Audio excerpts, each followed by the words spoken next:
सासों की बात ही बता रही थी। मैंने कहा मेरी जो बेटी की शादी हुई, नई नई शादी हुई थी, कुछ दिन गुजरे तो जाहिर है मियाँ जो है उनको दोस्त याद आ जाते हैं। हाँ, तो वही अपने रात को चले गए अपने दोस्तों के पास। तो जब 12 बज गए ना तो हस्बैंड नहीं आए उसके, तो नई शादी हुई अपने कमरे में थी। तो उसकी मेरी बेटी ने कुछ नहीं कहा कि वो नहीं आए, कहाँ गए, बता के गए हुए। कहने लगी, फ़ोन किया, कहने लगी कि बात सुनो, वो दूसरी गाड़ी की चाबी जो है वो मैं तुम्हारी बीवी को दे रही हूँ।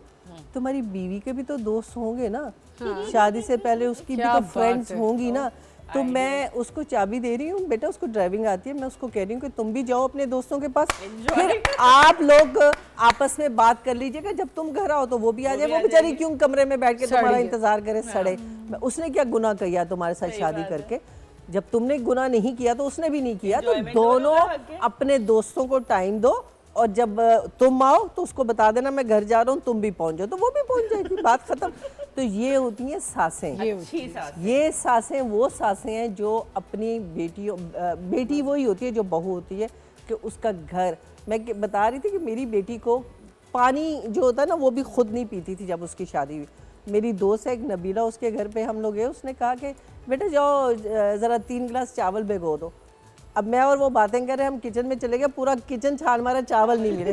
बाद में उनको बुलाया गया ऊपर, बेटा चावल क्या है? तो 3 गिलासों में चावल पड़े हुए हैं, ऊपर थोड़ा थोड़ा पानी डाल के तो फ्रिज में रखा हुआ है। आप सोचे इस बच्ची की शादी हुई और आज आप उसको देखेंगे, दुनिया की हर चीज उसको बनानी आती है, कमाती भी है, जो क्लिनिक भी करती है, साइकाइट्रिस्ट है, क्लिनिक भी करती है, अपना घर भी चलाती है, बच्चे भी पालती है। और ससुराल, मेरा ख्याल है उसके ससुराल वाले, उसका मियाँ डरता है कि खुदा ना करे इसको अगर मैंने कुछ कहा तो मुझे घर से निकाल